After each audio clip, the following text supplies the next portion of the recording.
Imaginez un couple, tous les deux ingénieurs en informatique à Paris. C'est dit, bon salaire, la sécurité. En 2019, ils gagnent ensemble 64 000 heures net par an. Ils achètent un appartement de 45 endroits à Montreuil. Ils font un enfant. Tout semble parfait, non? En 2024, ce même couple gagne 92 000 heures. Plus d'argent que jamais. Mais ils vivent plus mal. Ils sont plus stressés. Leur pouvoir d'achat réel, il a fondu? Comment est-ce possible? Et aujourd'hui, je vais vous raconter une histoire que personne ne veut vous dire, celle du piège du double revenu. Un mécanisme silencieux qui détruit la classe moyenne française, un ménage à la fois. Quand j'étais petit, dans les années 90, mon père travaillait. Ma mère s'occupait de nous. Nous vivions dans une maison de 90 Vendreux près de Lyon, une voiture, des vacances chaque été, et tout cela avec un seul salaire d'ouvrier. Aujourd'hui, pour avoir la même qualité de vie, il faut 2 revenus. Et même avec 2 revenus, on n'y arrive plus. Ce n'est pas une coïncidence, c'est un système. Je ne vais pas vous donner de fausses solutions. Pas de 5 astuces pour économiser. Je vais vous montrer le mécanisme exact, comment on vous piège, et pourquoi vous ne voyez rien venir. En France, nous avons créé une illusion de progrès. Les femmes travaillent, victoire de l'émancipation. Les couples gagnent plus, progrès économique. Mais regardez les chiffres de plus près. Entre 1970 et 2024, le nombre de ménages à double revenu est passé de 35% à 802%. Le revenu moyen des couples a doublé. Et pourtant, l'endettement immobilier a été multiplié par 5. Comment expliquer cette contradiction? La réponse est simple et terrifiante. Le marché s'est adapté, pas à votre avantage, à celui des banques, des promoteurs, des entreprises qui vendent ce que vous devez avoir pour être normal. Vous pensez que travailler à 2 vous rend plus riche? Faux. Vous rend juste plus endettable. Le système a absorbé votre 2e salaire. Il en a fait une obligation, pas une option. Et le pire, vous ne pouvez plus revenir en arrière. Vous êtes prisonnier. Un accident, un licenciement, une séparation.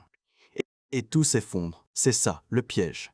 Dans cette vidéo, je vais vous montrer les 3 mécanismes qui transforment vos 2 salaires en chaîne dorée. L'inflation des prix immobiliers, l'inflation des besoins obligatoires et l'effet de levier de la dualité. Accrochez-vous. Certaines vérités font mal. Mais mieux vaut voir la cage que d'y vivre sans le savoir. Commençons par le commencement, année 1970. La France des 30 Glorieuses vient de s'achever. Mon père gagne 8 000 francs par an. Ma mère reste à la maison. Ils achètent leur premier appartement, 30 000 francs, soit 375 fois le salaire annuel. Aujourd'hui, un appartement moyen en Île-de-France coûte 450 000 heures. Le salaire moyen est de 28 000 heures net. Rapport, 16 fois le salaire annuel. Même avec 2 salaires, c'est 8 fois. Impossible sans crédit sur 25 ans. Et voici le premier mécanisme, quand tout le monde a 2 revenus, les prix montent jusqu'à absorber. Les 2 revenus. Ce n'est pas de la théorie, c'est de l'arithmétique. Les banques prêtent en fonction de votre capacité de remboursement.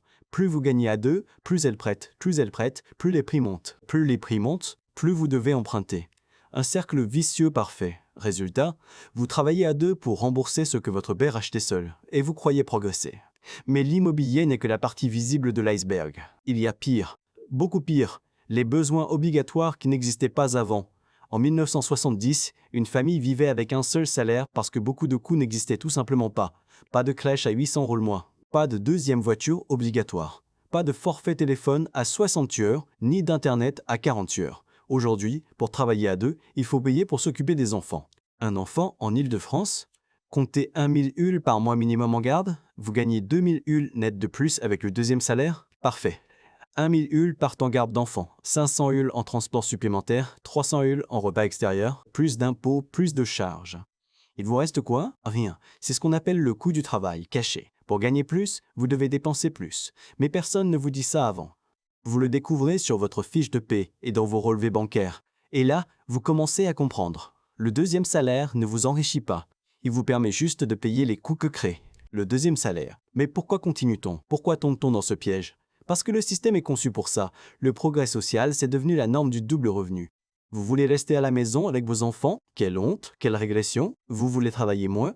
Pas sérieux, pas ambitieux. Le système vous pousse, il ne vous laisse pas le choix. Je me souviens du moment exact où j'ai compris. C'était en janvier 2023. Ma femme et moi, on faisait nos comptes annuels. 2 cadres, 2 bons salaires, 980 vols à eux deux, et à la fin, moins de 2 heures d'épargne par mois. J'ai regardé les chiffres. Encore et encore. L'appartement à Boulogne, 400 Delsin mois de crédit. La crèche pour notre fils, 900-600 Delsin heures. Les 2 voitures, 60-50 heures d'essence, assurance, entretien. Les cours, 60 Dels. Et les impôts, les mutuelles, les activités. Le résultat, on travaillait que 120 heures par semaine à eux deux. On payait quelqu'un pour s'occuper de notre fils 45 heures par semaine. On n'avait pas le temps de cuisiner, alors on commandait. On n'avait pas le temps de réparer, alors on remplaçait. On dépensait de l'argent parce qu'on n'avait pas le temps de faire les choses. C'est là que j'ai vu la vérité. On n'était pas en train de s'enrichir. On était en train de convertir notre temps de vie en, quoi exactement, en un appartement plus grand. Qu'est-ce qu'on fait 10 sec en 130? En une voiture neuve? En des vêtements qu'on n'avait pas le temps de porter? J'ai calculé. Notre richesse supplémentaire, comparée à mes parents, un logement 20% plus grand, une voiture de plus, des vacances plus lointaines. Le prix payé? 40 heures de travail supplémentaires par semaine, et la perte de ce temps avec nos enfants. C'était un échange catastrophique. Mais comment en était-on arrivé là? Car on devait signer ce pacte avec le diable, sans même nous en rendre compte? La réponse m'a frappé comme un coup de poing. Nous ne l'avions pas signé. Il avait été signé pour nous, par la société, par les normes, par l'inflation des attentes. Par ce il faut invisible qui dicte notre vie. Il faut acheter pour être propriétaire. Il faut vivre près du travail à Paris. Il faut mettre vos enfants en crèche pour leur épanouissement. Il faut avoir 2 voitures, 2 téléphones, 2 ordinateurs. Mais qui dit il faut et pourquoi obéissons-nous? Parce que tout le monde le fait. Parce que sinon, on est en retard. Pas dans la norme. Pas responsable. Ce soir-là, en janvier 2023, j'ai réalisé quelque chose qui m'a empêché de dormir. Nous n'étions pas des consommateurs libres, nous étions des hamsters dans une roue. Et plus nous courions, plus la roue tournait vite. J'ai décidé de creuser, de comprendre le mécanisme exact. Comment le deuxième revenu était devenu une obligation dissimulée. Comment le système avait absorbé 50 ans de progrès féminin pour en faire une dette supplémentaire. Ce que j'ai découvert m'a horrifié. Le système, ce n'était pas un accident. C'était une extraction systématique. Une machine parfaitement huilée pour capter chaque euro gagné et le transformer en obligation financière. Le premier mécanisme, je l'ai appelé l'inflation de localisation. Quand les 2 membres d'un couple travaillent ou habitent, pas n'importe où, entre les 2 bureaux, près des crèches, près des gares, dans les zones dynamiques. Résultat, concentration massive sur les mêmes territoires, Île-de-France, Lyon, Bordeaux, Nantes. Tout le monde veut les mêmes appartements, et les prix explosent. Non pas à cause de la rareté, mais à cause de la concurrence entre doubles revenus. En 1990, un appartement à Paris coûtait 4000 heures de Wardress. Aujourd'hui, 11 000 RMD en moyenne. Les salaires n'ont pas triplé, mais les ménages à double revenu, si, le marché a absorbé la différence. Intégralement, deuxième mécanisme, l'effet de levier statutaire. Vous gagnez plus? Vous devez vivre comme il se doit. Ce n'est pas du snobisme, c'est de la survie sociale. Votre poste de cadre exige un certain standing, des vêtements professionnels, un téléphone récent, des déplacements, un réseau social coûteux, restaurant d'affaires. Cadeaux aux collègues. Formation continue payante. Coaching, bilan de compétences. Chaque euro gagné au-dessus d'un seuil crée les dépenses que vous n'aviez pas avant. Vous n'achetez pas ce que vous voulez, vous achetez ce que votre statut exige. Troisième mécanisme, la fragilité accrue. Avec un seul revenu, vous pouvez survivre à un choc. Chômage, maladie, accident. Vous vous serrez la ceinture. Avec 2 revenus et des charges calibrées sur les 2, un seul choc suffit. Un licenciement et tout s'effondre. Vous ne pouvez plus payer le crédit, vous devez vendre, déménager, retirer l'enfant de la crèche, changer de vie. Ce n'est pas de la théorie en 2020, pendant le Covid. Combien de familles ont découvert cette réalité brutale? Une perte de revenus et le château de cartes s'écroule. Quatrième mécanisme, la dépendance structurelle. Vous avez signé un crédit immobilier sur 25 ans. Vous avez des charges fixes mensuelles de 4000 heures. Vous ne pouvez plus vous permettre de travailler moins. Votre employeur le sait. Vous n'êtes pas un salarié libre. Vous avez signé un crédit immobilier de 35 heures. Comme pour un ballard. Vous êtes un salarié captif. Vous ne pouvez pas démissionner facilement. Vous ne pouvez pas négocier agressivement. Vous devez accepter. Le piège est parfait. Cinquième mécanisme, l'extraction par l'endettement. Les banques adorent les couples à double revenu. Pas parce qu'ils sont plus riches, parce qu'ils peuvent endosser plus de dettes. Plus vous gagnez, plus on vous prête. Plus on vous prête, plus vous achetez cher. Plus vous achetez cher, plus vous remboursez longtemps. Plus vous remboursez longtemps, plus la banque gagne d'intérêt. Sur 25 ans, un crédit de 400 000 heures à 3 à 5%, 2000 heures d'intérêt. De l'argent qui ne finance pas votre vie, qui finance la rente bancaire. Vous travaillez à 2 pour enrichir. Les actionnaires de banque. Et je ne parle même pas des accidents de la vie. Un divorce quand vous avez un crédit commun? Catastrophique. Chacun seul ne peut plus payer. Vous devez vendre à perte, diviser les dettes, repartir de 0 à 40 ans. Le piège du double revenu, ce n'est pas juste une métaphore. C'est une architecture économique, une prison dorée construite pièce par pièce, pour que vous ne voyiez pas les barreaux. Sixième mécanisme, l'aliénation du temps. C'est peut-être le plus cruel. Quand vous travaillez à 2, vous n'avez plus de temps. Pas de temps pour cuisiner, réparer, entretenir. Résultat, vous payez pour tout remplacer.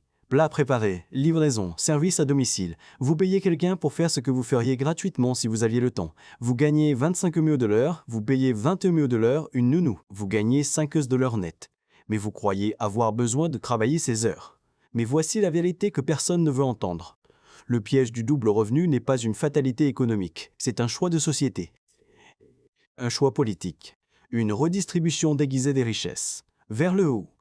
Quand les femmes sont entrées massivement sur le marché du travail dans les années 70-80, cela aurait dû créer une prospérité générale. Plus de travail, de plus de production, de plus de richesse. Où est passée cette richesse? Elle n'est pas dans vos poches. Elle est dans la valorisation immobilière des propriétaires anciens, dans les profits des banques, dans les capitalisations boursières. Votre deuxième salaire n'a pas enrichi votre famille. Il a enrichi ceux qui détenaient déjà les actifs avant que vous naissiez. Les propriétaires des années 70 ont vu leur patrimoine exploser. Grâce à votre capacité d'endettement à deux. C'est une redistribution massive, silencieuse, légale, de la classe moyenne laborieuse vers la classe possédante héritière. Et vous, jeunes actifs d'aujourd'hui, vous payez la facture, sur 25 ans, avec intérêt. Regardez les chiffres de l'INSEE. En 1960, le patrimoine moyen des 30-40 ans représentait 2,4 ans de revenus. En 2024, 0,8 années de revenus, nous sommes 3 fois plus pauvres que nos parents, malgré le fait de travailler 2 fois plus.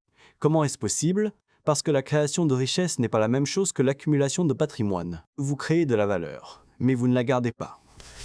Elle s'évapore vers les actifs, les loyers, les intérêts. Le système est conçu comme une pompe à extraction qui prend votre travail et le transforme en plus-value pour d'autres. Et le plus ironique, vous croyez être de la classe moyenne. Moyenne suggère qu'il y a autant de riches que de pauvres autour de vous. Faux. Vous êtes exactement au milieu de la distribution de revenus. Mais pas au milieu de la distribution de patrimoine. En réalité, vous êtes pauvre. Pauvre en actifs, pauvre en liberté, pauvre en temps, mais riche en illusion. L'illusion d'être dans la norme, l'illusion de bien vous en sortir. Le piège du double revenu, c'est ça, une machine à produire des travailleurs endettés qui croient être des propriétaires prospères, mais qui sont en réalité des locataires de leurs propres dettes. Vous ne possédez pas votre appartement vous possède. Il dicte votre emploi du temps, vos choix de carrière, votre capacité à résister, votre liberté de mouvement. Alors, que faire? Je ne vais pas vous vendre de solutions miracles, pas de formation à 87 d'or, pas de recettes secrètes, mais je vais vous dire ce que j'ai fait et ce que d'autres ont fait. Première chose, mesurez, comptez chaque euro. Combien coûte réellement votre deuxième salaire? Garde d'enfants, transport, repas, vêtements professionnels, impôts. Soustrayez tout. Regardez ce qui reste. Souvent, le résultat est choquant. Travailler à mi-temps rapporterait presque autant, net, avec 20 heures de vie récupérées par semaine. 20 heures pour cuisiner, réparer, être avec vos enfants. Deuxième chose, délocalisez mentalement. Qui décide de ce que vous devez avoir? Qui écrit les normes de consommation? Apprenez à voir la propagande, elle est partout. Le temps est la seule ressource vraie. Vous pouvez toujours gagner plus d'argent. Vous ne pouvez pas gagner plus de temps. Chaque heure passée à travailler pour payer quelqu'un d'autre est une heure volée à votre vie. Apprenez à faire vous-même. Réparer, cuisiner, entretenir. C'est de la résistance économique. Quatrième chose, fuir les zones de surchauffe, Paris, Lyon, Bordeaux. Ce sont des pièges à double revenu. Les prix y sont gonflés par la compétition des couples actifs. Partez. Trouvez des territoires où un seul salaire suffit encore. Cinquième chose, créez vos propres actifs. Pas en achetant un appartement surcrédité, mais en construisant quelque chose qui vous rapporte, sans dépendre de votre présence permanente. Sixième chose, libérez un membre du couple. C'est radical, mais c'est efficace. Un seul travail, un seul salaire, des charges divisées par 2. Du temps récupéré pour faire ce que les services coûteux faisaient. Ce n'est pas une régression, c'est une stratégie. Une reconquête de l'autonomie domestique, un retour à la logique économique réelle, pas à celle des apparences. Septième chose, refusez l'endettement maximal. Les banques vous proposent 30% de taux d'effort, refusez, prenez 20%, même si ça veut dire moins grand, moins prestigieux, moins dans la norme. La marge de manœuvre est votre liberté. Sans marge, vous êtes esclave. Avec une marge, vous avez des choix que c'est du pouvoir. Huitième chose, changez de définition de la réussite. Ce n'est pas la taille de votre appartement. Ce n'est pas le modèle de votre voiture, c'est votre capacité à dire non, à partir, à choisir. Je ne vais pas vous mentir, sortir du piège fait mal. Il faut renoncer à des choses que tout le monde considère normales. Un grand appartement parisien, une voiture récente, des étiquettes, mais ce que vous gagnez est incommensurable, du temps, de la présence, de la résilience. La capacité de survivre à un choc, de changer de direction, de respirer. Ma femme et moi, nous avons fait des choix difficiles. Nous avons quitté Paris pour une ville moyenne. Nous avons réduit nos salaires de 30%. Nous avons divisé nos charges fixes par 2. Résultat, nous gagnons moins d'argent. Mais nous en gardons plus. Nous avons du temps. Nous cuisinons, nous réparons. Nous sommes avec nos enfants. Nous dormons la nuit. Est-ce que nous sommes moins bien que nos collègues restés à Paris? Sur le papier, oui. Nos revenus sont plus bas. Notre appartement est plus petit. Notre voiture a 8 ans. Mais dans la réalité vécue, nous avons une qualité de vie supérieure. Moins de stress. Plus de temps ensemble, plus de capacité à affronter l'imprévisible. Le piège du double revenu fonctionne parce qu'il est invisible. Parce qu'on vous a appris à voir la richesse là où elle n'est pas, dans le salaire brut, dans la surface habitable, dans le standing. La vraie richesse, c'est ailleurs, dans la liberté de choisir, dans la résilience au choc, dans le temps disponible, dans les relations non pressurisées. Si vous retenez une seule chose de cette vidéo, qu'il s'agisse de ceci, le système n'est pas neutre. Il est conçu pour vous extraire votre travail, votre temps, votre énergie, votre avenir.